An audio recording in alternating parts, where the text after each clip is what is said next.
9,000 and about 90 pounds if I'm reading things right. Chaparral triple slide rear living couples camper coming in on trade here at Haylett RV of Coldwater, Michigan. Overall, I like what I see. This is an Azdel fifth wheel, which is going to excite some folks, something that's frankly pretty hard to find out there.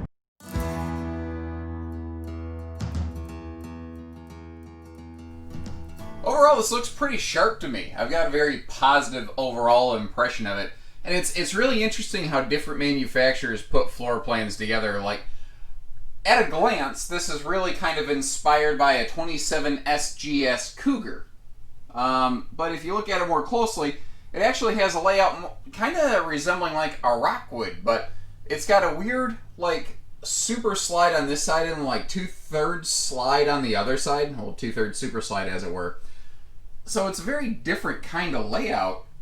And it's kind of growing on me. When I first walked in, I'm like, what was this? What is this? And then the more I spent time, and I went, yeah, okay, I can see that. So anyway, what do we got going on here? Well, over here we have ourselves some nice theater, sort of cinema seating. I've seen some people call them stadium seats, whatever you want to call them. You got yourself them handy recliners. Now, it's nearly imperceptible, but I do like to make sure I point stuff out. If we get a little bit closer, you can see over here, there's like a patch on this. Now, I don't know if it was just from use, but I've also seen from a lot of experience, sometimes someone's hair care products can actually degrade the material on the seating used a lot of times in the RV industry, the leatherette, pleather, whatever you want to call it kind of stuff. It's just one of those things that, you know, happens, I guess. I don't have hair, so I don't really worry about hair care products so much, you could say. Now, when I go through these, I like to share things I like, things I don't. You know, kind of try to give you the most reasonable assessment that I possibly can. I like that this hide-a-bed is a big, wide one. It's a big 3-adult seater. I don't like these funky little wings that stick out. I know that they're there so that when the sofa is closed, which is 99% of the time, it works. It looks good. But when you put it out in hide-a-bed mode, it really conflicts with this theater seat. Now, I suspect that overall, this is probably one of the only members of the Chaparral lineup the year this was produced that kind of had that conflict. And it's also not really stopping you from using the RV. I just don't like to see, you know, little issues like that. And it's not a major deal, but, you know, it is what it is. Now you know. Now, from here, I want to dial in on the windows. Like, you got a big window behind that theater seat. Big windows on both sides of the sofa, and they all open for airflow. So some RVs give you windows on the driver's side, some on the back, some over here on the campsite, and this one gives us windows all over the place, which I think a lot of people will like. Now, it is more of a couples-oriented model. We obviously have some guest capacity, but it is not something really intended for a lot of guests. You got your entertainment center over here on a nice angle, which makes it very easily visible from, you know, pretty much anybody in the RV. And that TV, you might notice, is kind of buckled down in place. If you want to, you can, you know, unstrap that thing and put it wherever you want it. Down below, we have our electric space heating fireplace. And around that corner, you've also got your Bluetooth. Nope, that's not Bluetooth. That's just DVD stereo. Woo, that's getting old. How old is this thing? This does not look as old as I just realized it might be. Holy cow. That does indicate some good care, maintenance, and upkeep. Now let's take a look at the island over here. There's this big extension, and it's made of the same solid surface material as the rest of the countertop, but that doesn't look like the way factories will usually attach that. So I don't know, that could be factory work. I'm not a Chaparral expert. We're not a Chaparral dealer. I've got decent ideas of this thing, but I don't know all of the dirty detail specifics. I just know that whatever the case may be, we've got ourselves a nice extra chunk of prep space there now. And the way that they set this kitchen up, it has really enhanced its total storage capacity. You can see we've got ourselves just wide open, cavernous space down there.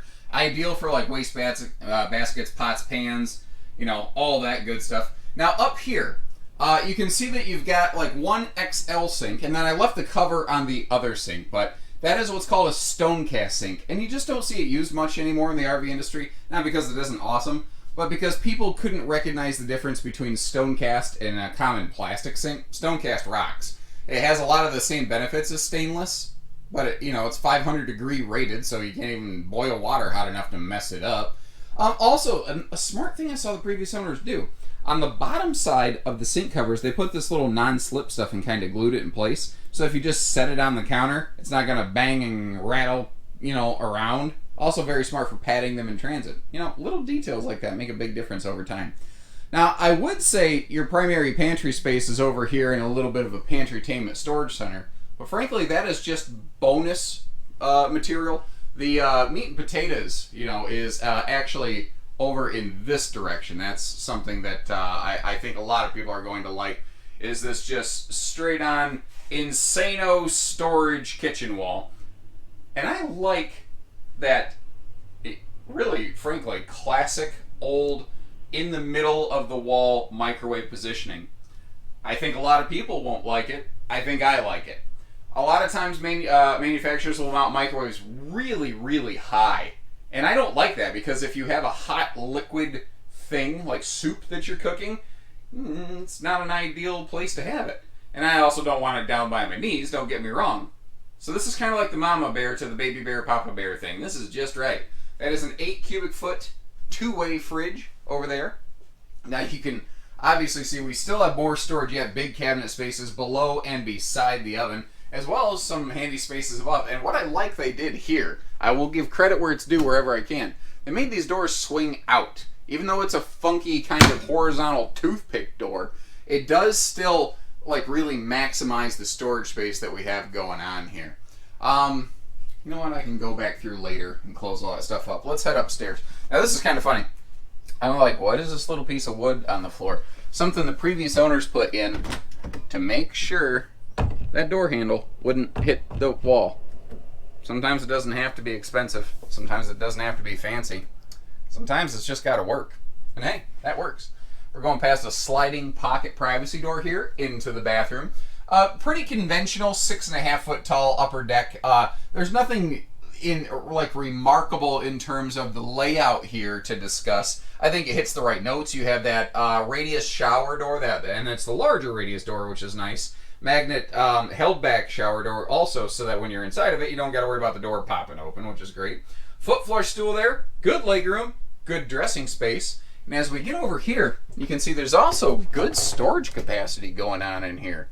I like how they have that shelf in there for separate space for towels. Full extension doors all the way through the depth of the slide. And in the kitchen we had solid surface, but something Coachman's been doing longer than anybody else, because they own the company that did it, was sealed edge countertops, thermofoil countertops, where the top actually is literally kind of like heat melted and bonded around the core of the countertop material. Sorry if I seem a little distracted. I'm suffering from a little bit of vertigo today. It's nothing major. It's something that I have happen every now and then, but I feel like I'm swaying all over the place today, so hopefully this is not too wacky by any stretch. Now you see this TV right here. The folks have it on this big, double jointed swing arm, so that if you really want it to face over to the bed space, you absolutely can. But you can also just as easily kind of, pivot it out of the way. And oh, look at that, it's even like anyway. Now if you notice, they just put some heavy kind of linen coverage over their windows. They did that on both sides of the bedroom here. Evidently they really wanted to block the sun out of this place. Now your side stands have some power outlets. You're CPAP friendly. Normally that outlet wouldn't be partially obscured, but this is a residential replacement, much, much thicker. It's probably twice as thick as the original factory mattress that was in here. And I mean, can you guys tell me, how much do you love those back-breaking wafers of death that you normally find in the RV industry? I think that's something that a lot of people are usually, very, very excited about. I know I'm certainly one of them. Quick glance over here at the big closet that you have in this slide. Since you might have noticed we don't have the normal closets on either side of the bed. Big old hanging rack in the top of that, which I like because it keeps your clothes in place. And then of course our bed's on some struts and easy lifts to give us some access to the storage capacity down here. Now you're not going to use that for your everyday stuff. You're going to use that for like bonus linens and extra things, maybe for a guest if they come over. And here's a little Haylett RV pro tip for you. All these doors in this kitchen and everything are really, really nice, but you got to keep in mind how they might interact with the slide flange over here. Before you travel, make sure every one of these doors is closed. And before you open that slide, do your best to maybe take a flashlight or something and peek behind that slide flange to make sure these doors are still closed. Because if this door is open like that, but the slide is retracted and it starts coming back and it catches that, it's not going to stop for that door. It will mess that door up. Now the slide will probably keep going out after it smashes the door, but it is possible that they get all jammed up, and that is, not the way you want to spend your trip. And a quick peek into the pass-through compartment here before we get too far along. It's not a drop frame, it doesn't need to be. I'm surprised at how wide and big and spacious it is in here though. You're going to want to make sure your tall cargo doesn't get up too high and catch those little heat ducts, but that's not really that difficult considering it's in the middle of the RV. That's not a common thing. But if we look up here, you can see radiant barrier laying on the layering on the underside of the upper deck floor. That's a handy way to help, create a kind of heat and cooling break between your cargo compartment and everything else. If we get all the way in here, you can see there is your easy reach battery disconnect and a couple handy switches for things like some docking lights over there as well. So touching back on something that I mentioned briefly earlier, this is an Azdel fifth wheel. Now the word ultralight and fifth wheel doesn't tend to get mashed together very often. Azdel often relates to ultralight, but I think ultralight's kind of relative. 9,100 pounds, someone's gonna say, oh, is that half-ton towable? I don't feel comfortable laying that blanket statement on there. There are some max tow, max payload half-tons that can handle this. Chances are that is not the half-ton pickup that you own. Typically when you go to the Ford, Chevy, GM, whatever store and you say, I want a half-ton with a tow package, you're gonna get something that can tow like 11, 12,000 pounds, but it often lacks the payload rating to handle the hitch weight up here, because you've got things like that slide out dead on the nose of this trailer weighing down the front of it. Now those are all things that we're equipped to assist you with here at Haylett RV. All you got to do is give our team a call. Even if you don't know all the specs on your vehicle, we will help you get those located so we can make sure that you're going to be in a safe situation. We always put safety before the sale at Haylett RV. Now before I use like a rubber silicone wedding ring to make sure my finger didn't get ripped off after a near incident. I used to be able to tap on these and show you these are nicer metallic slam latches, which is very cool. You also see that you got your little water and cable docking station over here, and if I take a knee, you're going to see the enclosed underbelly. I do like, they do something similar to Jayco. They put the enclosure up like it's on top of the I-beam. It's not screwed into the I-beam.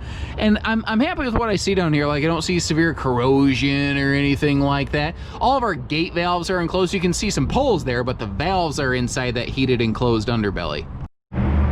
Now this is power front leveling jacks, power rear stabilizers. Auto leveling didn't tend to find its way into fifth wheels this size until a couple seasons after this was built. Really, only in the last year or two has that become standard. Cougar was the first in their class to do it. Arctic Wolf since kind of also pushed the issue, and basically almost anybody is standardizing auto leveling on fifth wheels now, but that didn't exist when this was built.